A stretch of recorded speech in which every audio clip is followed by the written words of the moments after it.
मेरे प्रिय शिष्यों, आप सभी का एक बार फिर से स्वागत है आपके अपने चैनल एक्सपी क्लासेस में। मैं चेतन प्रताप आज आपके लिए लेकर आया हूं बहुत ही महत्वपूर्ण वीडियो। और इस वीडियो में बात करेंगे हम अयोध्या सिंह उपाध्याय हरिऔध के जीवन परिचय के बारे में और उनके साहित्यिक परिचय, यही कहें कि उनकी काव्यात्मक विशेषताओं के बारे में हम यहाँ बात करेंगे। तो चलिए पहले मैं आपको इनका संक्षिप्त परिचय दे दूं, फिर इसके बाद में इस पर विस्तार से बात करता हूं। तो देखिए, इनका जन्म 1865 ईस्वी में निजामाबाद उत्तर प्रदेश में हुआ था। इनकी माता का नाम श्रीमती रुक्मणी देवी, पिता का नाम पंडित भोला सिंह उपाध्याय। शिक्षा की अगर इनकी बात की जाए तो स्वाध्याय से इन्होंने हिंदी, अंग्रेजी, फारसी, संस्कृत आदि भाषा का अच्छा ज्ञान प्राप्त कर लिया था अपने आप से घर में पढ़ के। कृतियों की अगर बात की जाए, इनकी मुख्य जो कृतियां हैं, जैसे काव्य संग्रह हैं कुछ विशेष, जिसमें प्रिय प्रवास सबसे महत्वपूर्ण है, वैदेही वनवास, रस कलश ये एक प्रबंध काव्य है, ध्यान दीजिएगा, और चौखे चौपदे, चुपते चौपदे, पद्य प्रसून, ग्राम गीत, कल्पलता ये मुक्तक काव्य है। कभी कभार एक एक नंबर में पूछ लेता है इस टाइप से।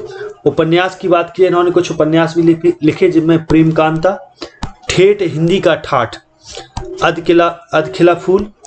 नाटक में जो प्रमुख इनके नाटक रहे प्रद्युम्न विजय, रुक्मणी पढ़ने आदि।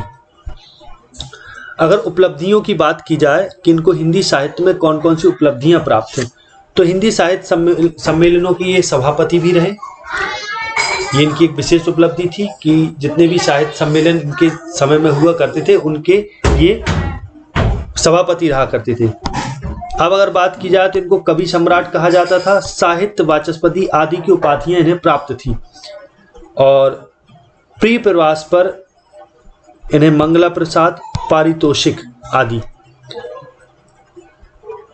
की उपाधियां दी गई। अब देखें, अब इनकी मृत्यु की बात की जाए तो 1947 में इनकी मृत्यु हुई थी।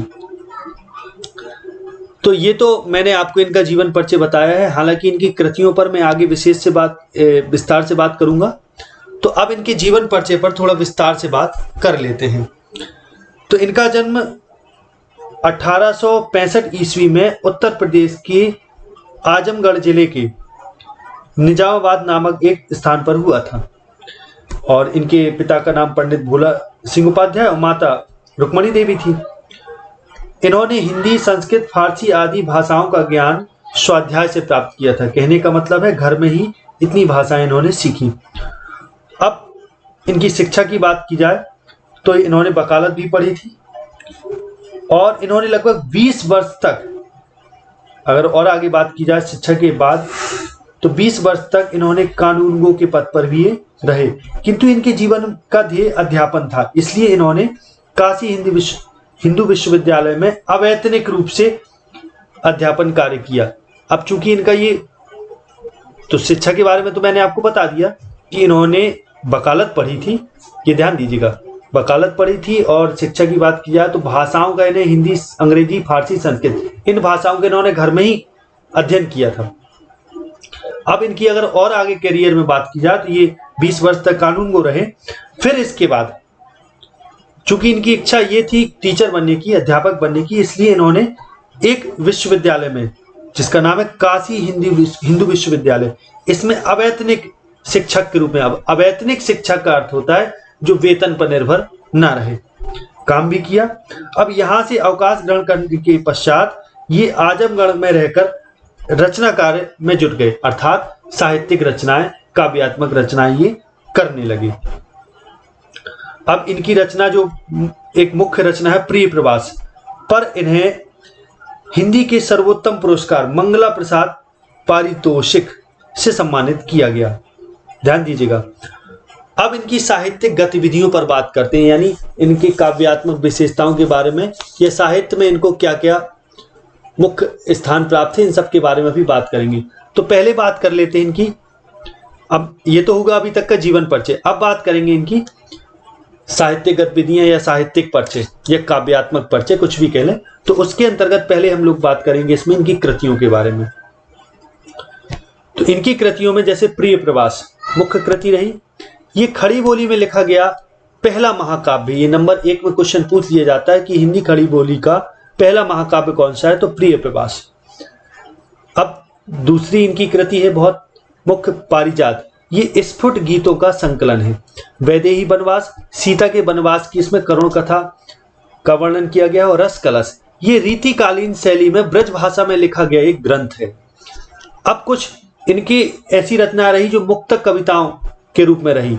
तो उनके जो संग्रह हैं वो इस प्रकार से चोखे पद, चुभते चौपदे, पद्य प्रसून, ग्राम गीत, कल्पलता आदि, ये मुक्तक कविताओं के संग्रह हैं। अब नाट्य कृतियां भी इन्होंने कुछ लिखी। तो प्रद्युम्न विजय, रुक्मणी पर्णे। उपन्यास की बात की जाए तो इन्होंने मुख्य उपन्यास में इनके प्रेम कांता, ठेठ हिंदी का ठाठ, अध खिला फूल। तो ये तो हुई इनकी रचनाएं जो इनके साहित्यिक परिचय के अंतर्गत या साहित्यिक गतिविधियों के अंतर्गत आएगा। अब यही हमें काव्यात्मक विशेषताएं या काव्यात्मक परिचय दिया जाता है विशेष रूप से। तो उसमें अगर हम बात करेंगे, पहले हम बात करेंगे इसमें भाव पक्ष के बारे में। तो इन्होंने अगर देखा जाए तो मैंने कुछ पॉइंट लिए हैं, इस आधार पर इन्होंने अपनी कविताएं या काव्यात्मक रचनाएं की, जिसमें इनकी रचनाएं लोक सेवा की भावना से उत्प्रोत रही। यानी ये कहने का अर्थ है कि इन्होंने जिन रचनाओं में भगवान का जिक्र किया, ईश्वर का वर्णन किया, उसमें इनका जो भगवान है वो केवल इनका आराध्य भर नहीं रहा, बल्कि वह भगवान जन सेवक और जननायक की भूमिका में रहा। जैसे अब उदाहरण स्वरूप अगर आपने पवन दूतिका पढ़ी है इनकी, तो पवन दूतिका में आप देखेंगे राधा रानी एक लोक सेविका की भूमिका निभाती हुई नजर आती हैं कि जगह जगह वो पवन को संदेश देती हैं, बताती हैं कि तुम जब जाना तो किसी को शीतल करना, किसी को सुखी करना, इस टाइप से बताती हैं राधा रानी को। तो एक टाइप से ये कहा जाए कि इनकी रचनाओं में अगर भाव पक्ष देखा जाए तो लोक सेवा की भावना अधिक रही। इन्होंने राधा कृष्ण, सीताराम से संबंधित विषयों पर भी लिखा, कविताएं की। अब वियोग और वात्सल्य रस।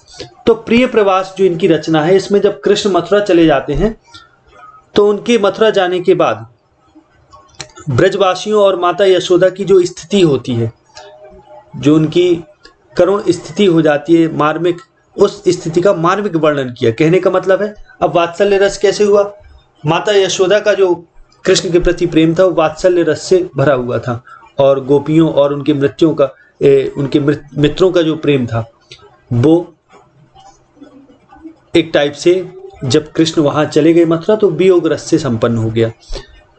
तो एक टाइप से इनकी रचनाएं वियोग और वात्सल्य रस से भरी रही। अब बात करते हैं प्रकृति चित्रण की। तो इन्होंने अपनी रचनाओं में प्रकृति का बहुत सुंदर ढंग से चित्रण किया। यानी प्रकृति का चित्रण कहने का अर्थ ये होता है कि अपनी रचनाओं में प्राकृतिक दृश्यों का वर्णन करना। तो जैसे पवन दूतिका को ही ले लें, तो पवन दूतिका में आपको जगह जगह लगेगा कि कभी अपने पदों के माध्यम से प्रकृति का चित्रण कर रहे और उनमें जो प्राणी हैं उनके सुख दुख को ध्यान में रख रहे, तो उनके सुख में सुखी और उनके दुख में दुखी ये दिखाई देते हैं अपनी रचनाओं के माध्यम से। अब इनके कला पक्ष की अगर बात की जाए तो पहले बात कर लेते हैं भाषा की। तो इन्होंने अगर अपनी रचनाओं में जिन भाषा का प्रयोग किया है तो वो इस प्रकार से ब्रज भाषा में इन्होंने रचनाएं की। संस्कृत निष्ठ खड़ी बोली। अब संस्कृत निष्ठ खड़ी बोली का अर्थ क्या है समझे जरा, कि वो खड़ी बोली जिसमें संस्कृत शब्दों का कुछ प्रयोग किया जाए। मुहावरेदार बोलचाल की खड़ी बोली, यानी ये कहें कि ब्रजभाषा, संस्कृत निष्ठ खड़ी बोली और मुहावरेदार बोलचाल की खड़ी बोली, इन भाषाओं में इन्होंने अपनी रचनाएं की। अब शैली की बात की जाए तो प्रबंधात्मक शैली, मुक्तात्मक शैली, इतिवृत्तात्मक, मुहावरेदार, संस्कृत काव्यनिष्ठ और चमत्कारपूर्ण, इस टाइप से इन्होंने इतनी शैलियों में अपनी रचनाएं की। अब अगर बात की जाए इनकी रचनाओं में कौन कौन से अलंकारों का अधिक प्रयोग हुआ, तो उपमा, रूपक, उत्प्रेक्षा, स्मरण, व्यतिरेक, प्रतीप, दृष्टांत, निदर्शना आदि, ये सब अलंकार रहे जो इनकी रचनाओं में देखने को मिलते हैं। अब बात करते हैं छंद की, कि इन्होंने अपनी रचनाओं को किन छंदों में लिखा। तो इन्होंने सवैये, कवित्त, छप्पय और दोहा आदि इनके प्रिय छंद रहे, जिनमें इनकी अधिकतर रचनाएं इन्हीं छंदों में लिखी गई। अब बात करते हैं साहित्य में स्थान। तो हालांकि ये मैं ऊपर आपको बता चुका हूं, लेकिन फिर भी देख लें। तो इनको कवि सम्राट कहा जाता है, साहित्य वाचस्पति, ये उपाधियां इनको मिली। और अगर उपाधियों में और विशेष रूप से देखा जाए तो कई जो हिंदी साहित्य की सभाएं होती थी, उन सभाओं में इनको विशेष रूप से सभापति बनाया जाता है। यानी हिंदी साहित्य जो भी सम्मेलन होते थे हिंदी साहित्य के, उसमें इनको सभापति बनाया जाता था। और निराला जी ने तो यहाँ तक कि इन्हें सार्वभौम कवि की उपाधि दी है। और इनका एक विशेष जो रचना है प्रिय प्रवास, उस पर इनको मंगला प्रसाद पारितोषिक की उपाधि दी गई। तो इस प्रकार से अयोध्या सिंह उपाध्याय हरिऔध जी का जीवन परिचय और इनका साहित्यिक परिचय या साहित्य में योगदान या साहित्यिक भूमिका या साहित्यिक गतिविधियां, इसका ये वीडियो यहीं समाप्त होता है। आशा है ये वीडियो आपको बहुत अच्छा लगा होगा। यदि अच्छा लगा है तो आप वीडियो को लाइक जरूर करें, अधिक से अधिक शेयर करें इस वीडियो को, और कमेंट सेक्शन में हमें बताना ना भूलें। आगे अगले वीडियो में मिलते हैं, तब तक के लिए नमस्कार। जय हिंद, जय भारत।